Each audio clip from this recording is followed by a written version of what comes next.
It isn't usually the crime, but the cover-up that gets you.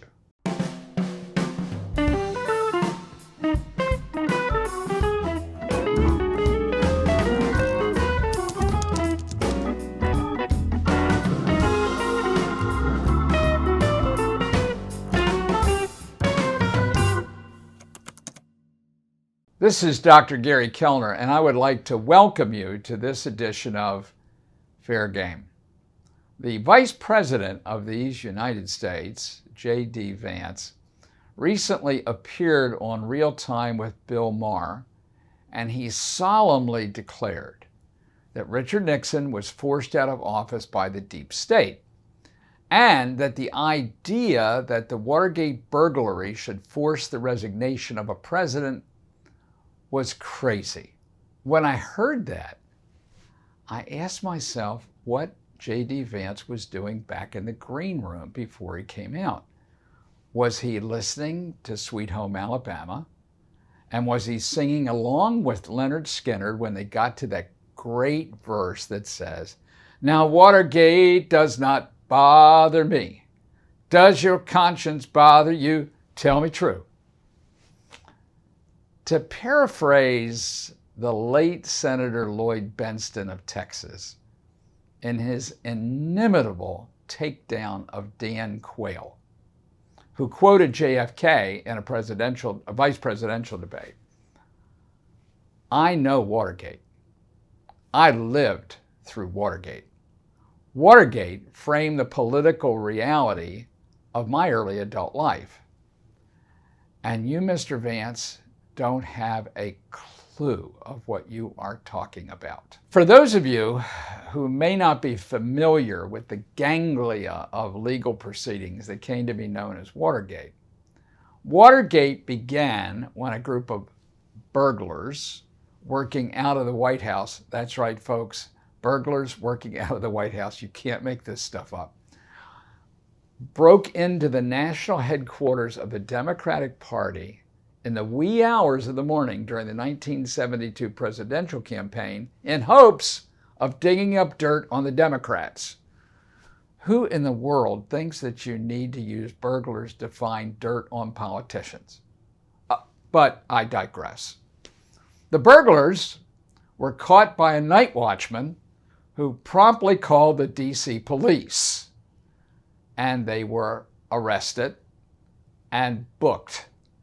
Over the next 2 years, Watergate grew like a mushroom farm. President Nixon dismissed the event as a third-rate burglary and denied any knowledge of what happened. And that's where the trouble started, because it turned out that the president did know within 6 days what had happened, and that the President of the United States and top White House staff spent the next 2 years trying to cover it up. And this is where we learn an important principle about white-collar crime. It isn't usually the crime, but the cover-up that gets you. Now, as usual, the truth about Watergate is a lot more complicated than the vice president's soundbite. Here are a few relevant truths about Watergate. Richard Nixon was not the victim of the deep state. He was the deep state. He was in charge of the deep state.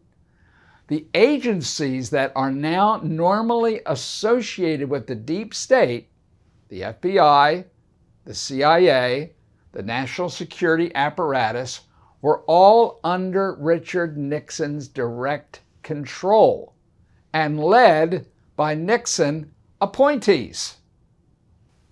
When Nixon came to office, his staff created an enemies list comprised of Democrats, journalists, entertainers, and last but certainly not least, Kennedys. Richard Nixon was obsessed with the Kennedys. It all started when he lost the 1960 presidential election by an eyelash. He was sure that Chicago Mayor Richard Daley had stuffed the ballot boxes in the city, tipping Illinois to JFK. Well, he probably did. The mantra of Chicago politics is vote early and vote often. And someone asked Bobby Kennedy, who was his brother's attorney general, if he thought that Mayor Daley was an honest man. And paraphrasing Abraham Lincoln's first Secretary of War, Simon Cameron, Bobby looked at the questioner and said, well, it's like Dad always says.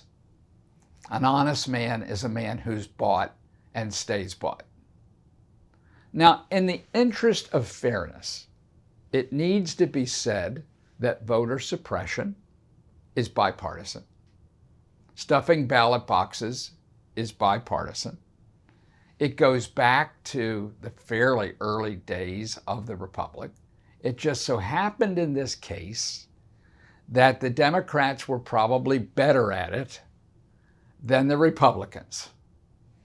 So as Nixon looked forward in 1972, he was sure that he was going to face the slain president's youngest brother, Senator Edward M.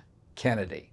And he probably would have if it hadn't been for Teddy Kennedy's abysmal judgment in the aftermath of a car accident on Chappaquiddick Island that left a young woman dead. Now, when FBI Director J. Edgar Hoover died in 1972 after 5 decades in office, President Nixon saw his opportunity to get his hands on the mechanism of what we now call the deep state, and he replaced Director Hoover with a cipher of a human being named Patrick Gray, an undistinguished man if ever there was one. He directed Pat Gray to use the resources of the Bureau to get dirt on his enemies. He needn't have bothered because Teddy Kennedy self-destructed. The second relevant fact has to do with the role of the Washington Post in the Watergate affair. The Washington Post was certainly not part of the deep state, nor were the two young reporters, Carl Bernstein and Bob Woodward, who doggedly pursued the story through to its conclusion. In fact, the publisher of the Post, Katharine Graham, and the managing editor, Ben Bradley, were both on the enemies list. Not deep state.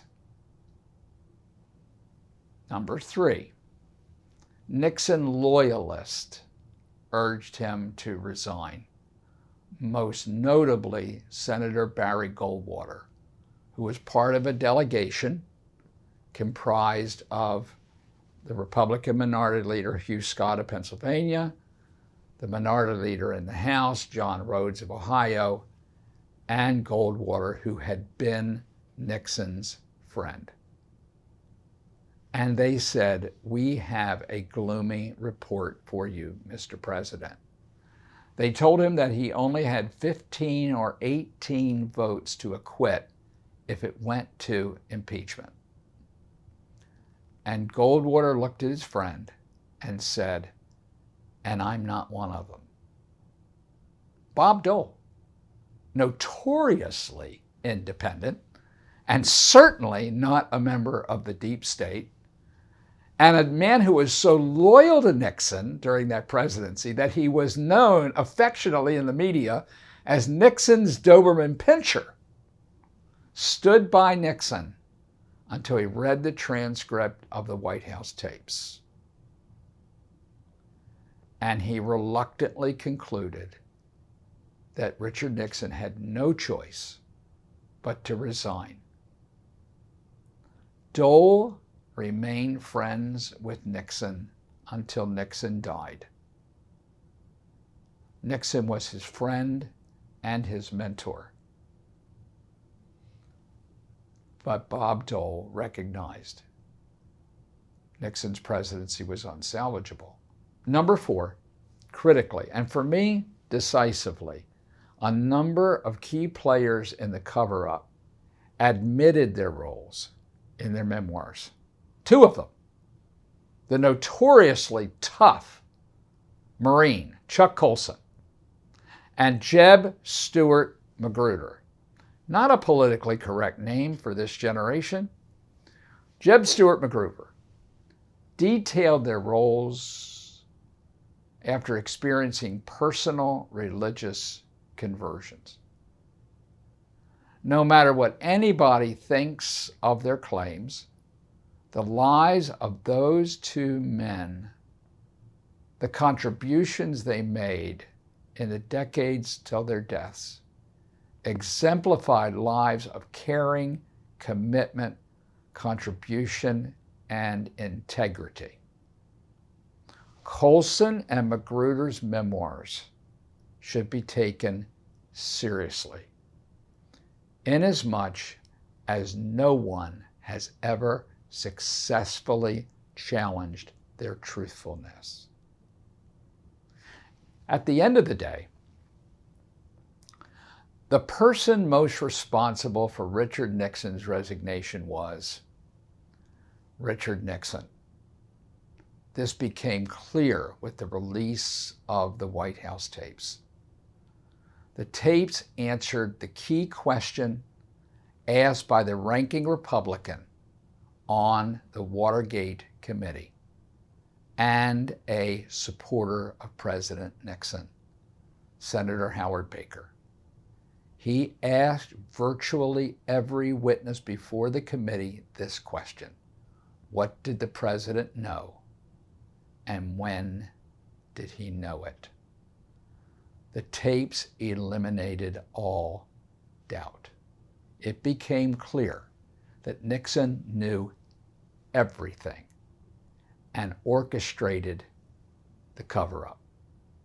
The President of the United States, whose sworn duty is to faithfully execute the laws of the United States, cynically and with malice of forethought, directed the Watergate cover-up.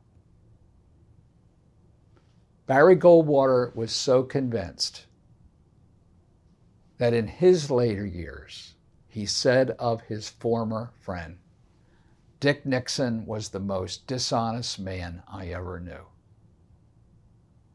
Now, Vice President Vance is entitled to his own opinion, but not to his own facts. The Vice President is good with words. He is often slippery with facts. And when he is, or when any public official is, when any public official plays fast and loose with the facts, we have an obligation to call them out. This is Dr. Gary Kellner, and I want to thank you for joining us today for Fair Game.